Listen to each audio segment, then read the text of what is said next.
ஆறுபட வீடு கொண்ட முருகனுக்கு அரோகரா, அப்பனுக்கு பாடம் சொன்ன சுப்பனுக்கு அரோகரா. ஓம் பேர சொல்லி இந்த ஊரே வந்தோம், உன்னை தேடி வந்து எங்க உள்ளம் முருகிய வேண்டி நின்றோம் வேலையா.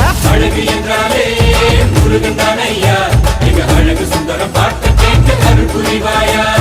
சேவல் கொடியுடன் சிரிக்கும் முருகையா, எங்க வாழ்க்கையில வெற்றி பொங்க தருவாயா. ஆறுபட வீடு கொண்ட முருகனுக்கு அரோகரா, அப்பனுக்கு பாடம் சொன்ன சுப்பனுக்கு அரோகரா. ஓம் பேர சொல்லி இந்த ஊரே வந்தோம், உன்னை தேடி வந்து எங்க உள்ளம் முருகிய வேண்டி நின்றோம் வேலையா. அழகு என்றாலே முருகன் தானையா,